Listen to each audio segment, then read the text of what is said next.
Good evening. Welcome to Between the Lanes, episode number 134. I'm Ron. I'm Shane. And again, welcome to Between the Lanes, episode number 134. You can find us on, when this switches over, YouTube. There it is. We have Slot Racer as the channel. We have 134 episodes up, some how-to videos and some special episodes as well. Facebook, Between the Lanes is the page. We have race results from last weekend, March 7th and 8th. The AWRA was a turn and burn in Winston-Salem, North Carolina. I was almost said Moxville. And in the Legends class, Guy Spalding was your winner. Charles Eldridge was second. And Hammer was third. What's Hammer's name, Shane?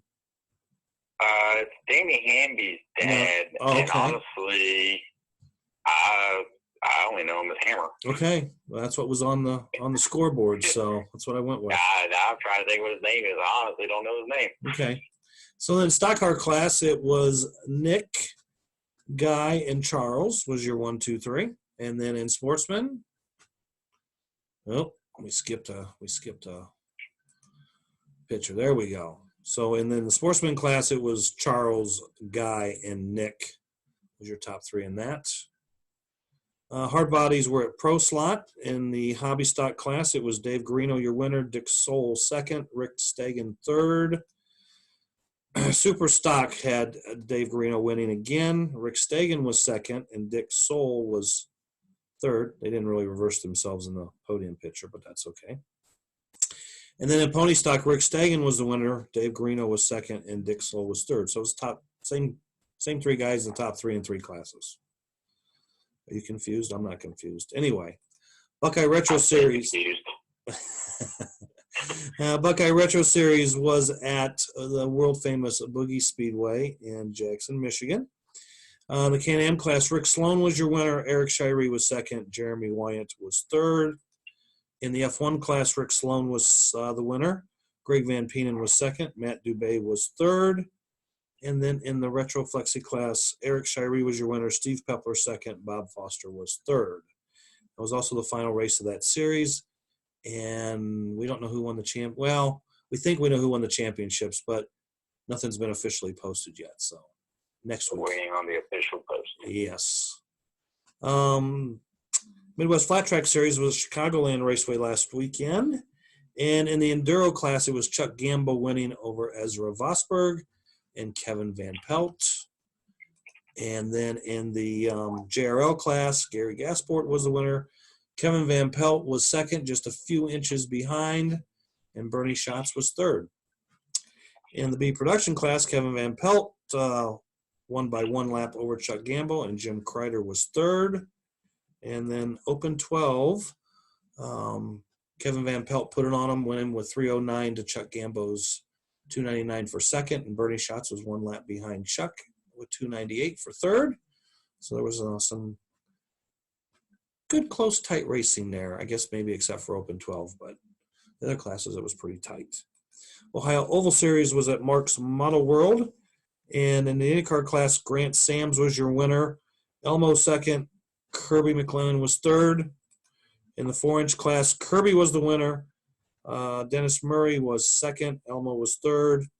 Dirt Late Model had Elmo winning, Kirby second, and Dennis third. So, like, 3 of those guys kind of just shuffled around there. Right. Yeah.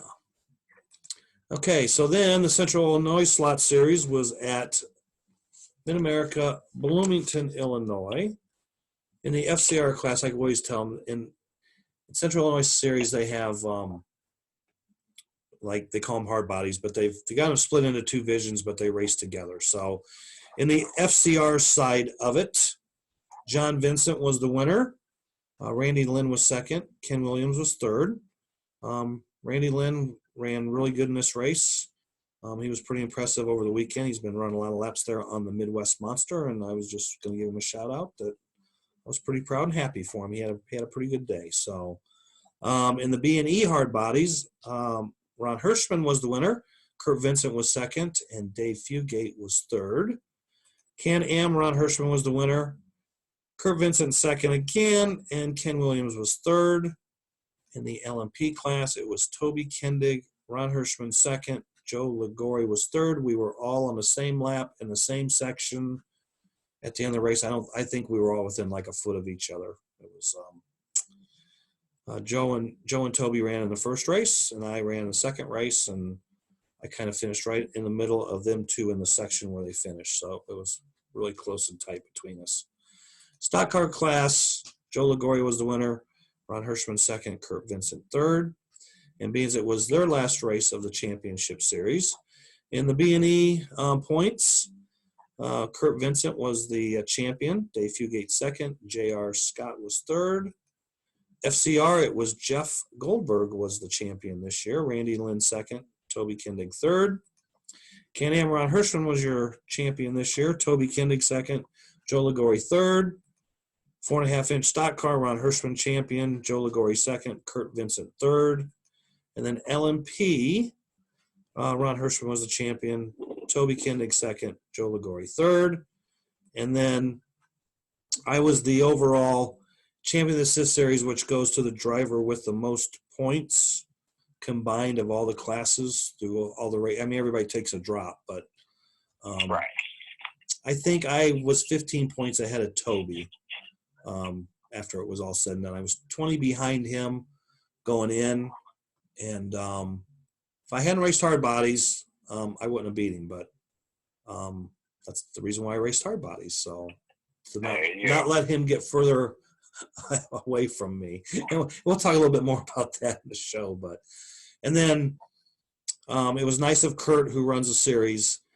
He got all the past champions of the series a plaque, because if you noticed in the picture with me, I was holding like this perpetual trophy, which, you know, Kurt's like, you can take that home with you or can stay here in the raceway. And I'm like, we'll just leave it here. I mean, if I take it home, I may not want to give it back. I might get attached to it, but because it has all the champions' name on it for every year. So this year he awarded everybody with a plaque, and Kurt Vincent was the first champion of the series 5 years ago, and then Jeff Strauss, and then Toby, and then Ken Williams, and this year it was myself. So we all got a plaque stating what year we were the champions to keep at home forever. So that was a nice touch.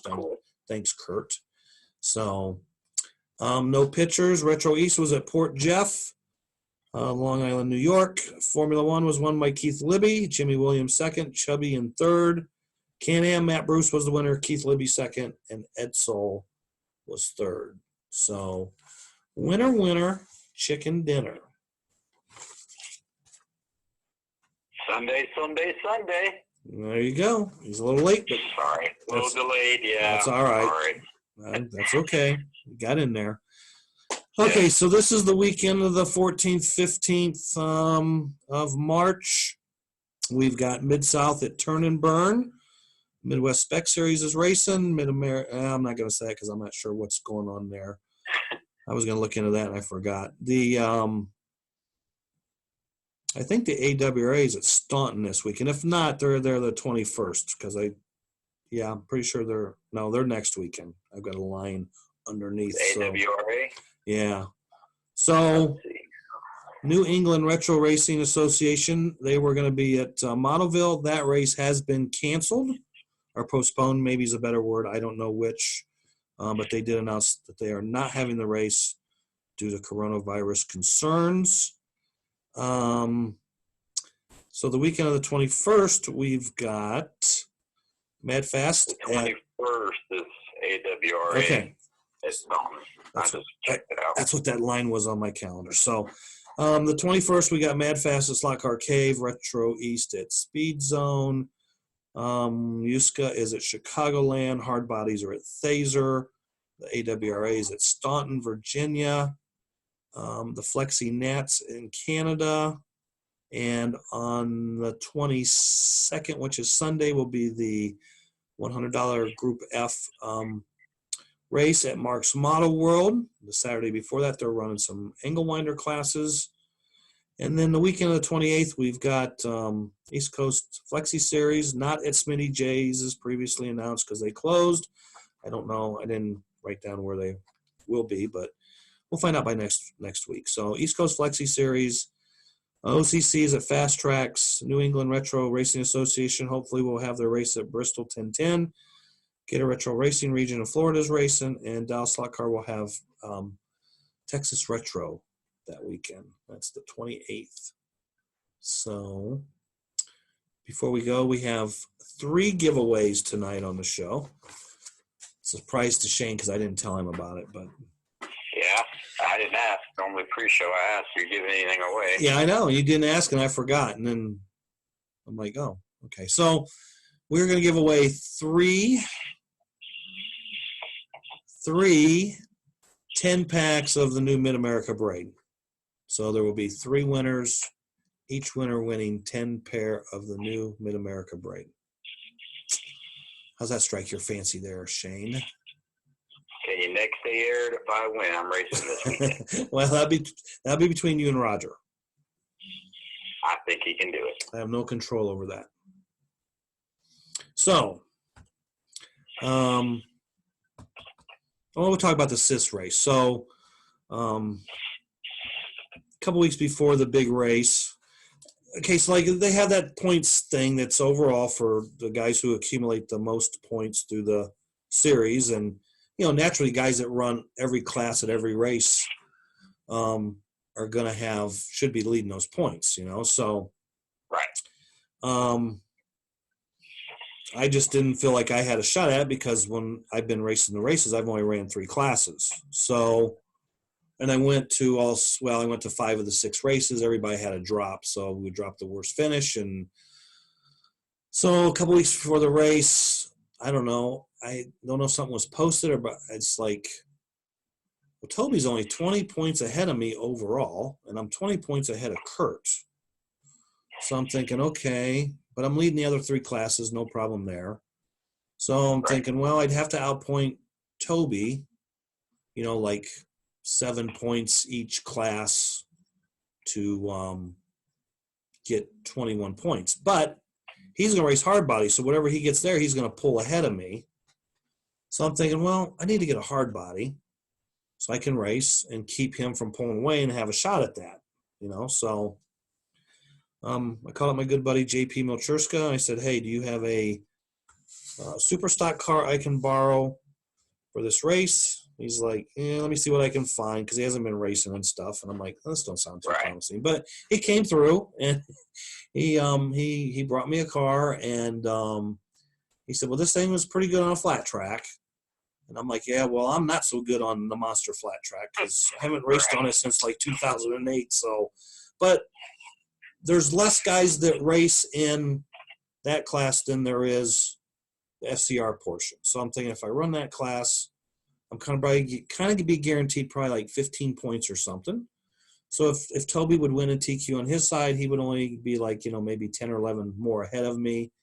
Then maybe there's a shot racing the rest of the races. So as luck turned out, I wound up winning and setting fast time. So I got maximum points, 26.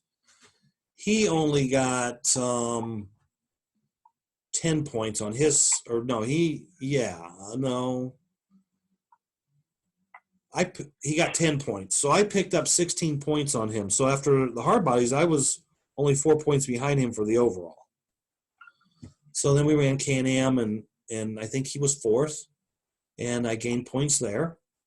And then we raced LMP, and he won, and he got like 8 points back on me because it pays 25 to win, 15 for second.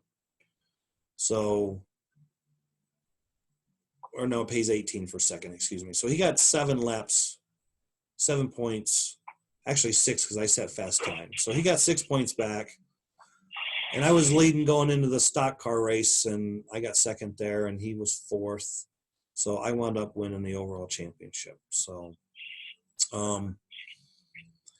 but Toby ran, him and Joe had a hell of a race in the LMP race. Like I think Joe Joe did not lead early because he started on purple. And purple, I want to get to that in a second too. So he started on purple and he ran black and he was down. And then he slowly reeled in Toby.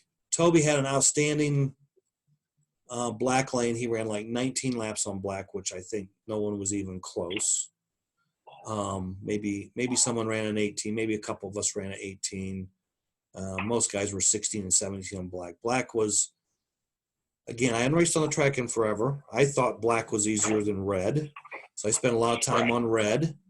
And, like when I ran hard bodies, I went down to black. And because the cars aren't fast and real zippy, you just kind of float around there. And, black didn't seem bad. A little slower, but it's not bad. And then we ran Can-Am and same deal. It's like, so we got there in the LMP race, and like I said, they ran the first race, and Toby got around black really. I mean, he ran 19 laps. I mean, it was outstanding.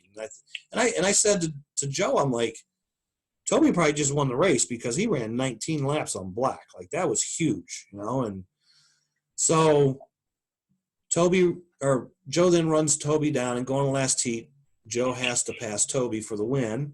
And 20 seconds, 15 seconds ago, Joe passes Toby for the win, or for the lead.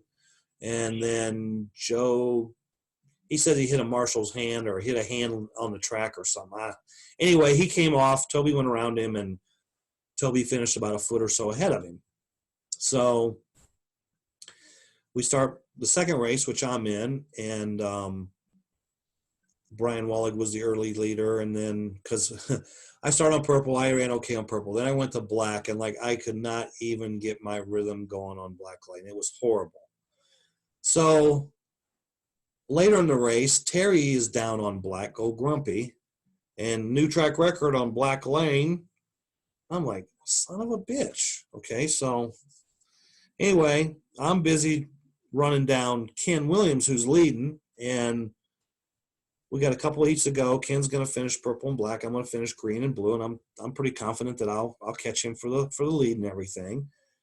But he gets around the track good too. So, but green and blue are just so much faster than purple and black. So I'm out there cruising, and then I'm coming up on. I'm starting to catch Ken for the lead. He's on purple and I'm on green, and we come out from under the bridge, and he's going up the sweeper and his car stops. And I'm like, Ken's car just stopped, trying to get the marshal's attention to look down at it, because it wasn't in front of a marshal. And they kind of scooted around, picked it up. I went by for the lead, and I heard this big crash. And, I'm racing. I don't know what's going on. So what had happened was the trigger on Ken's controller broke, where that was the picture was on Facebook. Yeah, where the bushing goes into the trigger, that plastic around there just broke. Okay, and so he would went. That be like a hung throttle body or hung carburetor? Well, the funny part about it was when it broke, it didn't hang wide open. The car just stopped because they were they picked the car up, checking the lead wires. About that time, he kind of smashed his controller, and they're like, well, his controller broke. So he went and got another controller, but he lost a lot of laps in that ordeal. So, Gotcha. So I'm pushing, trying to catch Joe and them, because I knew going in the last heat, I had to run 20 laps to get on the same lap as them, be on the same lap as them. And 15 seconds ago, I kind of ran into somebody, and I was 6 inches behind Toby and 6 inches ahead of Joe. So, we all came on. I mean, someone says, well, if you hadn't hit that car, you would have won. I'm like, yeah, well, if I stayed on one more time earlier in the race, I would have won. That really wasn't the problem. So, I mean, I didn't come off a lot, but I came off and cost myself time. And I mean, those guys, Joe came off a few times, cost himself. Toby did too. I mean, it all kind of evened out at the end. So, so Terry comes up and he goes, I ran 6:14 on black. I said, that's nice. I said, you know what my fastest lap on black was? He's like, no. I said, it was 6:55. That's how bad I was on black. I could not get my rhythm going. He's like, no way. I go, dude, that was my fastest lap, 6:55. You go out there and you rip a 6:14. But, yeah, so a lot of fun. It was a good day. Good bunch of guys to race with. And, everybody's looking forward to next year. So they'll change from LMP bodies back to GTP bodies. 4.5 inch will go to dirt late model bodies, and they're going to do it with the B&E hard bodies. It'll all be FCR hard bodies, and they're going to, I guess, let the new aftermarket, this is what I call them, FCR chassis, like the Reality Modified chassis, or a couple other guys out there making FCR chassis. As long as they're available, then they'll be allowed to run in the series. So that's what I know on that. So trying to think. I was talking about that. I thought about something else I was going to talk about. Not so much related to that race, but I can't remember what it was. So last week on the show, we talked about the coronavirus and the effect on slot racing. And I'm not going to. We're starting to see it now. Yeah, I'm not going to dwell on this long, but I mean, there is one race that was scheduled for this weekend is canceled because the town that's next to the town where the race is going to be is kind of like on a quarantine shutdown. I don't think everybody's locked in their houses, but Right. and everybody wants to be precautious. That's a good thing. Some of this stuff I think is overkill, but it's better to be safe than sorry. I don't think our country can handle a mass outbreak because we're not really prepared for it, it seems. So sometimes, what is that old saying? An ounce of prevention is worth a pound of something. I can't remember that saying. I have to Google it. Yeah, an ounce of prevention is worth a pound of something. So there's a little chitter chat starting about maybe rescheduling the USRA scale nats. It's in April. My opinion is until racers and/or the raceway owner demand that, I don't think it's an issue. Or unless something beyond the raceway owner's control, say the state or the government maybe puts a stop to air travel, or the state of California somehow shuts things down. I mean, I guess if there's an outbreak in that city, then they're going to shut it down. You're not going to be able to go there and race. But no one's going to know nothing. And on one hand, you could say, well, maybe we should postpone it so then everyone can prepare and go later, and we know there won't be an issue, versus now we're still in the dark. I mean, right now we're in the dark probably up to the day of the race and the week of the race. We don't know what's going to happen. If we look at like what happened in China, what happened in China 3 or 4 months ago is just starting here now. So are we going to go through 3-4 months? It's anybody's guess. So I seen on Turn and Burn, they kind of posted some rules for the raceway. And it's like, if you're sick, stay home, and I think it's common sense. If you're ill and if you don't know what you have, stay home. Don't go to a slot car race. Don't go to a slot car track. If you have a common cold or something minor, I would still probably tell you to stay home, not to get your friends sick. But at least you're not getting them a virus that we don't know if can be treated or whatever right now. So it's just common sense. If you don't feel good, you're sick, you should probably stay home. Respect your racing folks. So what are you going to tell me? You going to tell me what I said? Pound of pro. What? Oh, yeah, I got it. He's got it.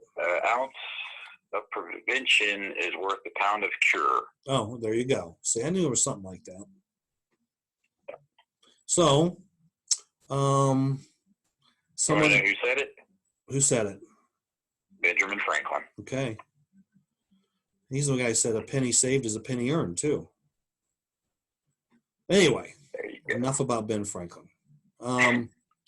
Well, wait a minute now. Ben Franklin could play an important part in slot car racing history because he did discover electricity. I got all kinds of stuff. Okay. We don't need any more. So, I'm on a roll here. You never know. 1736. Yeah, 1736. So. How old were you then? Oh, yeah, well. You are a book of knowledge, I'm just saying. Yeah. I wasn't even a twinkle in probably my great grandfather's eye or something at that time. But anyway, so if you're going racing and if you don't want to get sick, maybe it's best to stay home. Everybody is free to make their own decision on what they want to do. I just ask that people that may be ill don't go and make others ill, whether they have a coronavirus virus or not. You know what I'm saying? Like, yeah. So I mean, just use common sense. If you're not feeling good, right. Don't go. Because I had someone message me and ask me if the Flexi Palooza, which is the first weekend of April and signups are open, they asked me if the race is going to be postponed. And I said, no, not at this time. I said, Ernie had contacted me this morning and asked me, like, hey, if they shut the border down and I can't get in, can you make sure that the race, everything's run right, run the race or whatever? I'm like, yeah, no problem.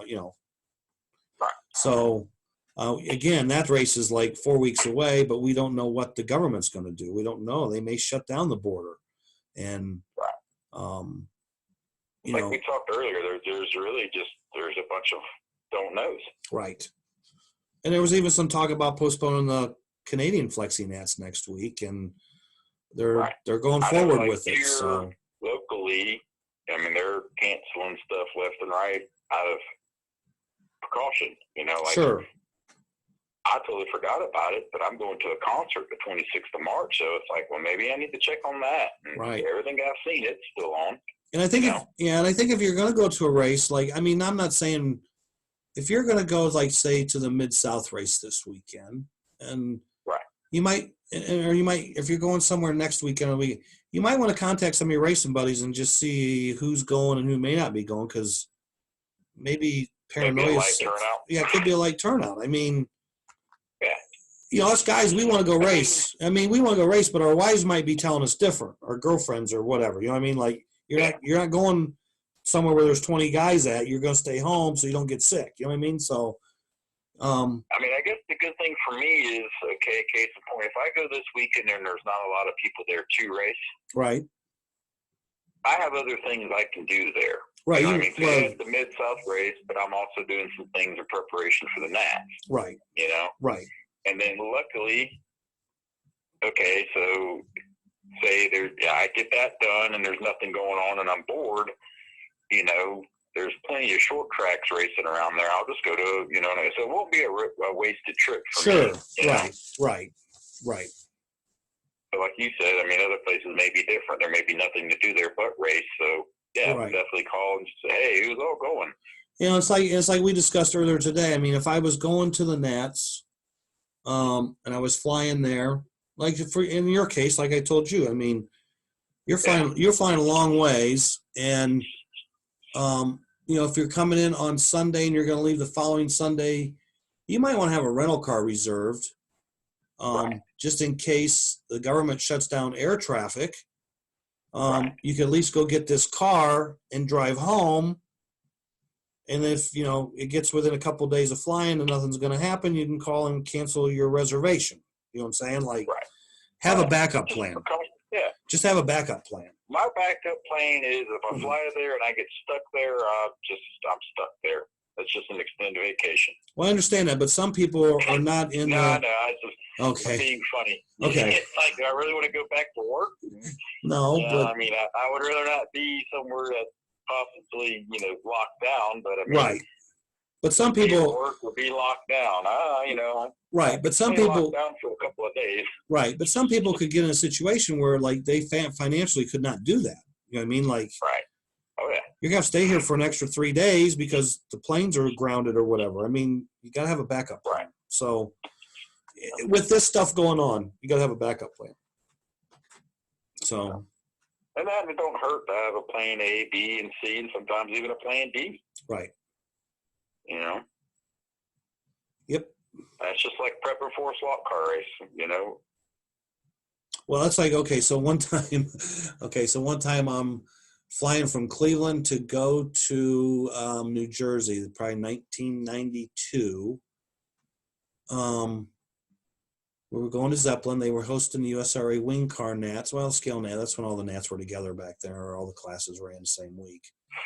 And I'm pretty sure it was a warm-up race, and get on the plane at Cleveland. They push us off. We get out to the runway. We're getting ready to make the right-hand turn on the runway, and the plane just stops. And like we don't move for almost 2 hours. What's going on? Yeah. Well, we're in a hold. We're in a hold. Okay. Right. And I mean, all air traffic was in a hold for like 2 hours. Right. So we finally get going, and we are flying across Pennsylvania. We're probably halfway across Pennsylvania. I decide I got to go to the bathroom. I get up, I go to the bathroom. I'm standing there doing my business, and it's all I can do to put my hand out against the wall to keep myself from face planting the wall, because the plane has went into like a sideways pitch, big circle. So I come out of the restroom, I'm walking sideways, I finally get in my seat, and we fly this way for probably 10 minutes. Well, when we come out of that, it's like, oh, we're heading west. We're going back. Yeah. So we land in Pittsburgh at like 9:30 at night. So they're telling us that they're going to put us up in hotels, and go in and get in line. Well, half the people get hotels, no one else does, because this big traffic hold had like that whole quadrant of the country messed up.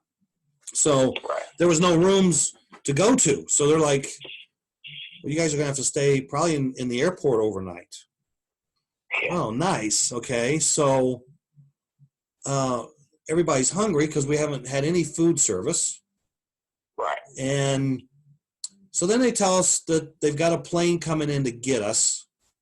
It'll take us to New Jersey. Okay. So in the meantime, 3 or 4 other travelers were all sitting over there, like, talking or whatever. And somebody says, well, let's order a pizza. Okay. Because everything in the airport is closed. It closed at 9:00. There's no food in the airport. Okay. Right. So I call Pizza Hut. So I need to order like 4 pizzas. Okay. What do you want? Blah, blah, blah. Okay. What's your address? I said, I don't know what the address is. We're at the Pittsburgh International Airport. We can't deliver to the airport. I'm like, everything is closed at the airport. Our flight came back, it's like 11:00 at night now. It's like we're starving. No one's ate since this afternoon. And they're like, the airport's closed. I said, yep. The guy says, we'll be there in 20 minutes. So they brought us our pizzas. Yeah. So we eat pizza. So the 4 of us or 5 of us, we start talking about renting a car. Like, let's rent a car. Because I wanted to be in New Jersey in the morning, 8 a.m. It's like, okay, let's rent a car. We'll all pitch in, get a car. We take turns driving. I mean, it's, 6-7 hour drive. Right. So we call a rental car company. It's like, yep, we can bring you a car, da-da-da-da-da-da. We're setting up the arrangements. About that time, the door opens, and there's an airplane sitting there. And I'm like, hey, hang on a second. And I'm like, what's going on? And then the stewardess is like, if you're going to New Jersey tonight, you got to get on the plane now. Thanks, don't need the rental car. Click, got on the plane. Yeah. We got into Newark at like 2:30 in the morning. Gotcha. But I was at the track at 8:00 in the morning, so. There you go. So you just get you a good 3 hours, or try to sleep on the plane and sleep a little bit in the airport. I was pretty I was pretty wound up. Like, I just wanted to. I could have drove. What was the deal? Why was there? Because there was tornadoes in the Newark area. Gotcha. But I think there was tornadoes in other areas. That's why we never got off the ground to begin with. I think we probably had some tornadoes in Cleveland, and they put us in a hold pattern. And by the time that was clear and we got up in the air and started heading that way, that stuff got closer and closer to there. And then they turned us around, and then that stuff got to Newark, and you're not going to get into Newark tonight, and then it all changed. So, yeah, that was on U.S. Air. They took care of us. They got that other plane there and got us out of there. But I think they probably had to do that because if they hadn't, they'd have been totally messed up the next day. So yeah, everything being backed up or whatnot. Yeah. Yeah, that was on a Friday because Saturday was, we would have flown out Saturday morning. So, there was probably about 100 of us on that plane going out. The other half of the plane, they were in hotel rooms. So, Gotcha. they got home a day or two later, I guess.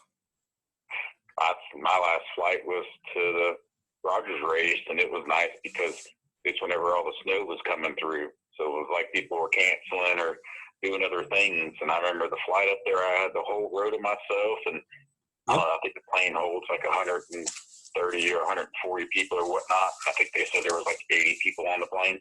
Yep. And I was like, this was nice. And the only other time we flew from Indianapolis to Detroit, they were pushing us off tarmac, and there was a big, loud, crunchy, squealing noise. The plane stopped. The captain came out of the cockpit, walked through the length of the plane, went down the steps out the back, came up, and they told us, you're staying in Detroit tonight because the plane's brakies have broke. So they put us up in a nice hotel, and we flew out first thing the next morning. So not a big deal because we were going out there for the Nats. I think that was in 2001 or 2. Right.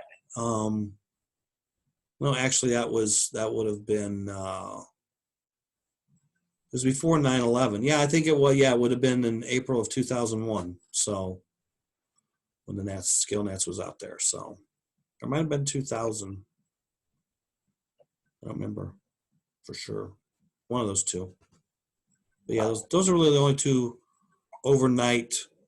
Well, one was an overnight, and the other one was almost an overnight stay. But other than that, I've always had been pretty good luck. Fortunate that I haven't really.